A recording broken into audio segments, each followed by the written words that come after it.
Hello, hello! Good day mga sisi! Natatawa ako mga sis, hindi ko alam kung matutuwa ako or maiinis. Kasi, ayan, kita nyo naman nakabihis na ako, naka-outfit na ako, ready na ako lahat. Pero inabot ako ng ilang minuto bago ako nakapili ng susuotin natin for today. Nakakaloka, nahirapan ako maghanap ng damit. Nakailang palit ako ng damit ngayong araw. Kasi, may papakita ako sa inyo pero wag niyo akong ibabash ha. Natatawa talaga ako na naiinis mga sis, hindi ko alam. So ito yon, kung bakit ako naiinis ngayon, natatawa talaga. Pakita ko sa inyo yung drawer ko. So ito yung mga lagayan ko ng damitan. Tignan nyo naman kung sino hindi matutuwa sa ganito.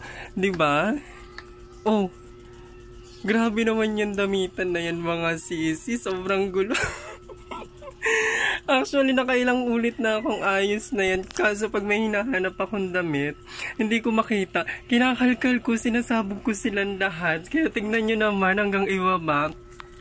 Gulong-gulo. Dito naman sa damitan ni Lolo Hari nyo. Ganyan din mga sis. Sobrang gulo. Wala pa akong time para mag-ayos. Eto pa. O, diba? Nakakalat pa yung mga damit ko dyan. So, parang sila hindi matutuwa dyan, diba?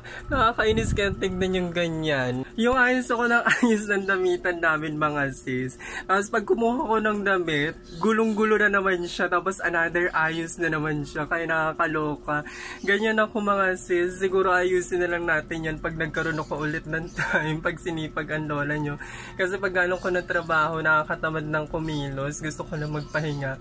So, ayusin natin yan sa mga susunod na araw. Tingnan nyo mga sis, diba? Nakakaloka yung ganyan drawer natin. At saka tingnan, hindi nakakaganda mga sis. Pati yung drawer ni Lolo Hari nyo, ayusin natin yung damitan nyo. Konti lang naman. Pero itong damitan ko, ang dami.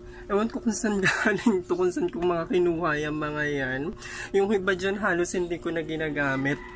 Pati itong mga nakalatag dyan sa baba. Naluloka akong mag-ayos. Kita nyo, oh. Hindi pa nga tayo nakakapasok. Hindi pa tayo nakakaalis. Sobrang pawis ko na. Ang init na naman ang taas kasi ng araw. Ayusin ko lang yan. Kasi paalis na din naman ako mga sisi. Natatawa talaga ako sa sarili ko. Yung mga gustong mag-mine dyan. Yung mga gusto mag-mine ng mga damit ko na hindi ko nasusuot, charot, hindi ko po yun binibenta. Mahilig lang talaga ako magtambak ng damit. Bibili ako ng damit tapos hindi ko siya gagamitin, hindi ko din naman isusuot. Yan, parang kinokolek ko lang muna siya.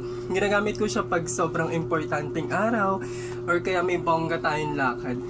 Yung outfit natin ngayon, see-through lang, and yung short natin, loose pants to, 3/4 lang siya, pero sobrang ganda. Galing din yan sa ukay. O, diba? Fresh na naman tayo. So, nalaloka pa sa damitan ko, mga sisi. Tinambak ko na naman yung mga damitan dun sa loob. Punong-puno na kasi yung drawer. Hindi ko alam kung kailan ako bibili ng drawer na naman.